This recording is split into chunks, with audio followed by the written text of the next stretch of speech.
महाकुंभ, इस शब्द का अर्थ क्या होता है और ये 40 करोड़ लोग प्रयागराज क्यों जाएंगे? ऐसा आकर्षण का केंद्र क्या है वहां?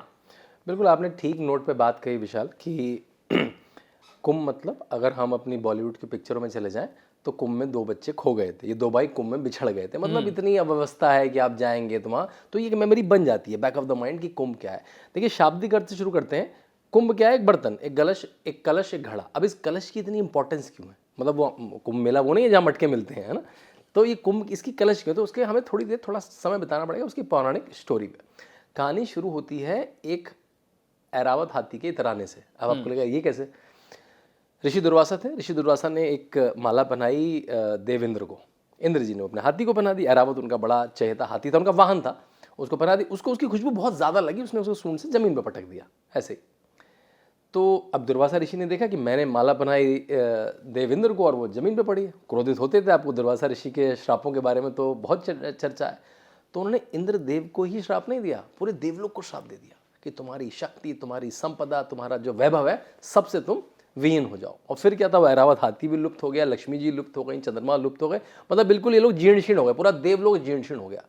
और जब आप जीर्ण शीर्ण होते हैं तो अपना जो विरोधी है, जो अपोजिशन वाला है, वो तो ताक लगा के बैठा है। अपोजिशन कौन है यहाँ पे? असुर। वो बैठे, अरे यार ये तो इनका डाउन टाइम चल रहा है, उन्होंने और अटैक कर दिया, तो जो बचा कुचा था वो भी लुट गया। तो इस बिल्कुल जीर्ण शीर्ण लुटी पिटी अवस्था में ये कहाँ पहुँचते हैं? हर बार कोई भी दिक्कत होती है देवलोक पृथ्वीलोक को तो विष्णु जी के पास पहुँचते हैं। और वहाँ से आती है अवतारों की परिकल्पना। जो हमारे अवतार है कि मत्स्य अवतार हुए, फिर कूर्म अवतार हुए, फिर वराह अवतार हुए, फिर नरसिंह अवतार हुए, फिर वामन अवतार हुए, फिर परशुराम हुए, राम, कृष्ण, बुद्ध और कल्कि अलग विषय है, वो संभल में चल रहा है आजकल बड़ा विषय है कि संभल में कल्कि देव आएंगे, ऐसी हिंदुओं की धारणा है। तो जो सेकंड अवतार है, कूर्म अवतार, उसकी कहानी है ये पूरी। तो विष्णु जी कहते हैं ठीक है, अभी विष्णु जी के पास पहुंचते हैं, तो ऐसा करो, अभी तो बहुत बुरा हो चुका है तुम्हारे साथ, तो तुम्हें कुछ बहुत बड़ा करना पड़ेगा। तो क्षीर सागर का मंथन करते हैं, उसके मंथन से अमृत निकलेगा, उस अमृत को आप लोग सब पियेंगे तभी हो पाएगा। इतना बुरा हाल हो चुका है तुम्हारा, मतलब छोटी मोटी डोज नहीं होगी, बिल्कुल एंटीबायोटिक का भी डबल डोज देना पड़ेगा। अच्छा, जो लोग यहाँ पर नहीं समझते उन्हें बता दीजिए मंथन शब्द का अर्थ क्या है? हाँ देखिए, मंथन एक तरह की चर्निंग है ना, चर्निंग जिसमें मतलब एक तरह से दही का मंथन, जो अपनी मथा जाता है ना। अब यहाँ मथा जा रहा है क्षीर सागर। अब क्षीर सागर मथा जा रहा है, तो अगर आप यहाँ पे आपके दर्शक कुछ गांव परिवेश में रहे हो तो बड़े बड़े पतीलों में मथा जाता था। उसके लिए मथनी भी मोटी सी होती थी, तो हाथ से नहीं मथा, उसमें एक कट लगा होता था, डोरी से ऐसे मथा जाता था। तो लगा भाई इसे मथेंगे कैसे? मतलब कोई ऐसा तो है नहीं छोटी सी कटोरी, सागर का मंथन होना है। सागर का मंथन होना। तो मथनी बनी मंदार पर्वत। मतलब कैन यू इमेजिन, एक माउंटेन इज द मथनी, ठीक है। अब वो आपको चरनी चाहिए, वो रस्सी चाहिए। तो जो नाग देवता वासुकी हैं, जो शिव के गले में वास करते हैं, वो बने चरनी। लेकिन सबसे इंपॉर्टेंट था बेस, ये कहाँ पे टिकेगा, सब कहाँ पे ये। फिर विष्णु जी ने अवतार लिया, कूर्म अवतार। एक वृहद कछुआ, टर्टल, वो बैठे, उनके ऊपर मंदार पर्वत और उस पर भी चरनी हुई। अब वह ये करना भी तो मुश्किल है, करेगा कौन? ताकत कितनी आएगी? अब क्या देवता अकेले कर पाएंगे? तो एक चाल सुझाई छोटी सी विष्णु जी ने, कहा वो उनको भी कोऑप्ट कर लो, असुरों को भी कोऑप्ट कर लो। उन्हें कैसे कर ले? कह रहा उनको भी मिलेगा अमृत, मतलब थोड़ा सा दो लॉलीपॉप, जैसे हमारे पार्टी नहीं करते, तुम भी सीएम बनोगे, तुम भी सीएम बनोगे, सब चुनाव में लगो। तो अमृत के लालच में असुर भी आ गए। अमृत के लालच में असुर भी आ गए। तो इधर से देवता, उधर से मंदार पर्वत, वासुकी देव, नीचे कूर्मदेव, और तर चला।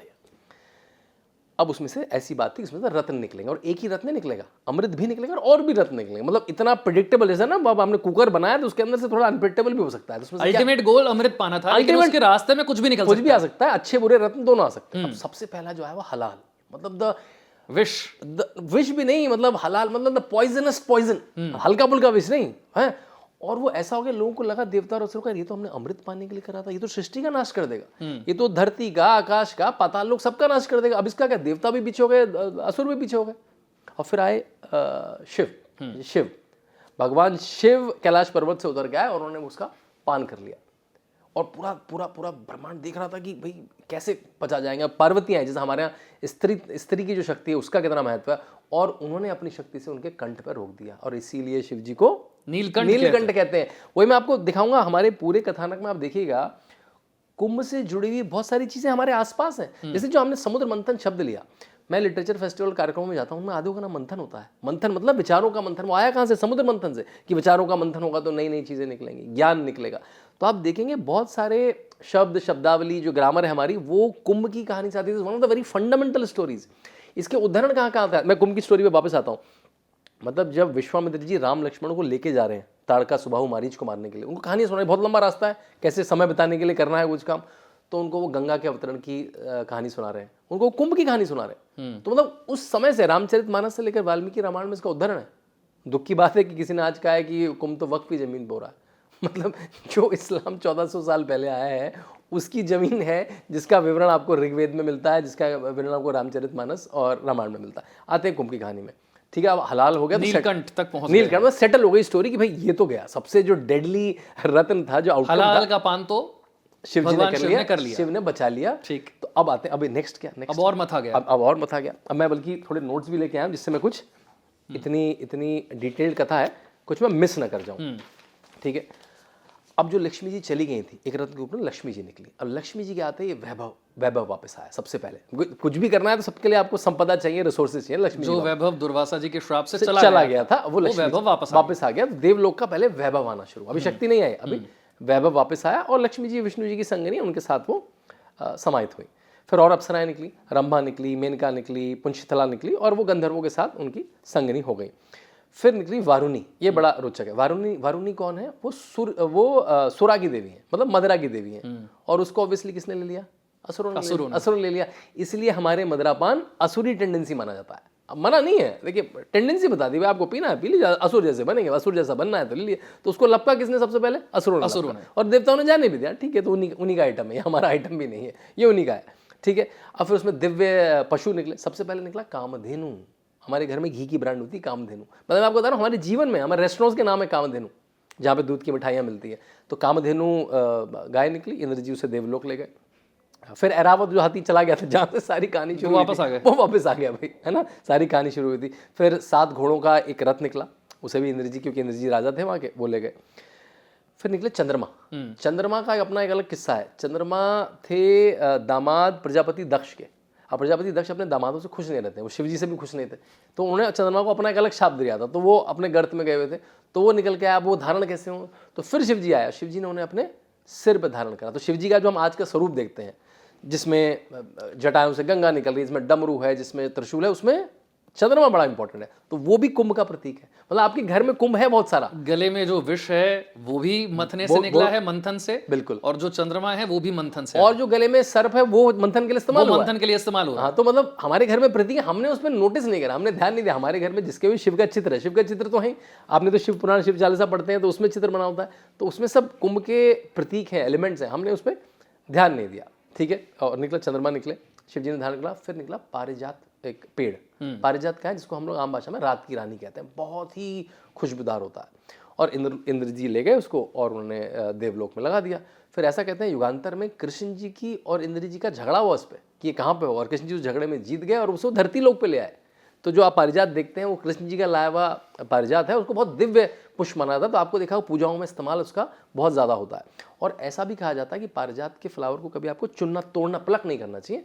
जो धरती पे गिरा उसको चुन के ही पूजा करनी चाहिए, और धरती से उठाया हुआ भी पूजा के लिए मान्य माना जाता है।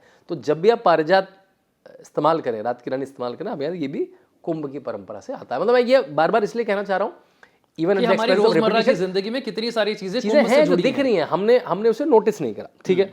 अब आता है फिर विष्णु जी के 3-4 और एलिमेंट निकलते हैं, बड़े एलिमेंट निकलते हैं। शारंगा बोल के वो निकलता है, धनुष। अब शारंगा क्या है?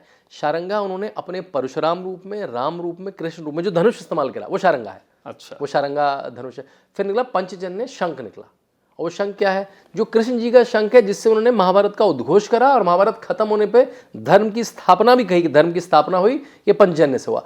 और जो राष्ट्रीय स्वयंसेवक संघ की हिंदी मैगजीन है बहुत बड़ी, उसका नाम भी पंचजन्य है, जिसका नाम सबको पता। हम डिबेट कर चुके हैं, पंचजन्य में लेख छपा, पंचजन्य में ये हुआ, पंचजन्य ने ये कहा, तो वो भी हम आम जीवन में बात करते हैं, लेकिन हमने शायद ध्यान नहीं दिया कि ये पंचजन्य का जो शंख है विष्णु जी का, ये भी वहां से निकला है। फिर कौस्तुभ मणि निकली। फिर देखते हैं और एलिमेंट्स पे आते हैं हम लोग। लेकिन अब आप इतना सारा विवेचना सुन के कहें ठीक है ये सब तो ठीक है, वो कहानी तो अमृत पे शुरू हुई थी, वो अमृत कहाँ है, वो कहाँ चला गया, ये सब तो ठीक है, और ये भी सब इंपॉर्टेंट है, लेकिन वो क्या है? फिर निकले धन्वंतरी। धन्वंतरी कौन है? धन्वंतरी आयुर्वेद के देव हैं। ब्रह्मा ने आयुर्वेद का ज्ञान दिया, लेकिन उसको एक तरह से लिपिबद्ध करके एक मॉडर्न फॉर्म में, जैसे हम sections, volumes 1 to 9, 1 to 8 sections में लिपिबद्ध किया धन्वंतरी ने। और धन्यवाद देना चाहूंगा प्राइम मिनिस्टर नरेंद्र मोदी का कि जब से वो आए तो उन्होंने आयुष का मंत्रालय बनाया अलग से, और धन्वंतरी लोगों में है अब आयुष के। ये बहुत अच्छी बात है। जो हमारा आयुर्वेद बोर्ड है उसमें धन्वंतरी प्रतीकों का बड़ा इंपॉर्टेंस है। पता तो रहे भाई जहाँ से जो नॉलेज का सोर्स है वो कौन है, वो तो होना चाहिए। तो अब धन्वंतरी ये कलश लेके आए, ये कुंभ लेके आए जिसमें अमृत था। धन्वंतरी के हाथों में है अमृत कलश, धन्वंतरी के हाथों में अमृत जिसका कलश, इंतजार था, जिसके लिए मंथन जो हुआ। हाँ, जो आयुर्वेद के प्रणेता हैं। तो इस तरह से आयुर्वेद एक अमृत वाणी जिसने दी है, एक अपने शरीर को, अपने मस्तिष्क को ठीक करने की जिसने विधा दी है, वो लेके आए अमृत को। अब आपको लगा ठीक है हैंड सॉल्ट, अमृत आ गया, अब भी क्या खत्म। भाई असुर भी तो बैठे हैं, उनको आपने छलासा दिया, वो छोड़ेंगे तो ना अब। वो भी इसी लालच में आपके साथ आए हैं। और आपकी तो शक्ति गई हुई है अभी, आपकी तो लक्ष्मी जी आई, आपकी शक्ति वापस नहीं आई, तो सबसे पहले वो लपक के ले गए। तो जो बर्तन चला गया उनके पास, तो फिर दिक्कत कि भाई वो पी ले, इससे पहले क्या करें। फिर विष्णु जी के पास, विष्णु जी ने फिर मोहिनी रूप धारण करा। मोहिनी रूप मतलब बहुत सुंदर आकर्षक महिला का रूप धारण करा। वो सारे लट्टू हो गए उस पर, और वो उसमें वो कलश लेके आ गई। मोहिनी जो रूप, वो कलश लेके आ गई देवताओं के पास, देवताओं को दे दिया, पीना शुरू हुआ। जैसे ही पीना शुरू हुआ तो देखा अरे ये तो बहरूपिया है, ये तो असुर देवता बन के है। कौन? राहु केतु। जब तक अपना विष्णु चक्र चलाया और वो कटने को हुआ तब तक वो अंदर चला गया था। तो राहु केतु भी इतने बड़े हो गए कि हमारी कुंडलियों में राहु केतु है सब। तो राहु अलग, केतु अलग। राहु केतु की ये कहानी भी कुंभ से जुड़ी हुई है। हाँ। अब आई बात, लेकिन जब ये कोलाहल मच रहा था विशाल भाई, इधर उधर ये 10-12 दिन चला। मतलब ये छोटा कोलाहल नहीं है ना, मतलब अमृत को पाने का है, अमृत पाने का कोलाहल है, जिससे आपकी सारी शक्ति, देवलोक की जो नष्ट हुई शक्ति वापस हो। छोटा मोटी मतलब तो डबल डोज का भी डबल डोज है ना। तो ये ऐसे नहीं मिल जाएगा कि उठाया और पानी पी लिया, है ना, ऐसे नहीं मिल जाएगा। तो इस पूरे संघर्ष में ये जो कलश था, इसको जब लेके भागे, कोई इधर भागा उधर, तो देवताओं के हाथ से वो 4 जगह छलक गया। वो 4 जगह कौन सी हैं? उत्तर से शुरू करें तो आज के उत्तराखंड में हरिद्वार, आज के उत्तर प्रदेश में प्रयाग, आज के मध्य प्रदेश में उज्जैन, और आज के महाराष्ट्र में नासिक। इन 4 जगहों पे ही कुंभ होता है। बाकी हम कह देते हैं कई बार, कभी किसी कार्यक्रम का नाम विचार कुंभ कर दिया, वो काशी में हुआ, अयोध्या में हुआ, लेकिन चार और इन 4 जगहों में भी उनकी नदियों में गिरा विशाल। तो हरिद्वार में वो गंगा नदी में गिरा, प्रयाग में वो गंगा जमुना सरस्वती के संगम पे गिरा, उज्जैन में वो शिप्रा नदी में गिरा, नासिक में जो त्र्यंबक भी बोलते हैं, त्र्यंबक में, नासिक में वो गोदावरी नदी में गिरा। इसलिए वहाँ पे देखिए इन जगहों पे कोई बड़े मंदिर हैं, लेकिन उन मंदिरों को दर्शन की प्रथा कुंभ के समय में नहीं है कि हरिद्वार के मंदिरों में जाओ। वहां पे तो उस तरह केवल स्नान की परंपरा है कि स्नान, क्योंकि उसमें अमृत उस नदी में गिरा है। तो एक तो वो स्नान, नदी को पवित्र मान लिया गया और उसमें स्नान करने का अपना एक महत्व हुआ। और उन दशाओं में, नक्षत्रों की उन दशाओं में जब वो उस तरह की स्थिति फिर से आती है, पूरा ऐसी ही स्थिति फिर आए जैसी पहले आई थी, जैसे जब समुद्र मंथन के समय हुई थी। वो दशा क्या है? वो बिल्कुल बृहस्पति की दशा होगी। बृहस्पति जब मेष में एंटर करता है तब प्रयाग का कुंभ होता है। बृहस्पति जब लियो में एंटर करता है, सिंह में एंटर करता है, तो नासिक और उज्जैन का कुंभ होता है। और आपको पता होगा नासिक और उज्जैन के कुंभ को कहते क्या? सिंहस्थ, क्योंकि वो तारों की दशाओं से है। अब आपको जब ये पढ़ेंगे तो लगेगा कि आज तो चलो योगी जी ने इतना एडवर्ट छपवा दिया, सब टीवी में आ रहा है, हम पॉडकास्ट कर रहे हैं। आज से हजारों सालों पहले मैं आपको बताऊंगा कब से ट्रेस मिलता है मगर कैसे साधु पहुंच जाता था भाई। साउथ का साधु, वेस्ट का साधु, ईस्ट का कैसे पता कि ग्रह कैसे पता कि वो स्थिति फिर आ गई है? स्थिति पता है, यानी कि हम एस्ट्रोलॉजी के मास्टर थे भाई। एक साधु मास्टर था। चलो ये तो छोड़ दो, ग्रस्त कैसे पहुंच जाता था उसको कैसे पता? या तो उसके गुरु बताते थे। मतलब astrology was a very normal science for us.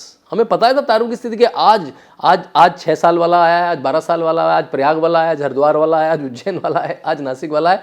मतलब हम एस्ट्रोलॉजी में नक्षत्रों की स्थितियों में इतने पारंगत थे कि ये हमारे लिए बड़ी आम बात थी।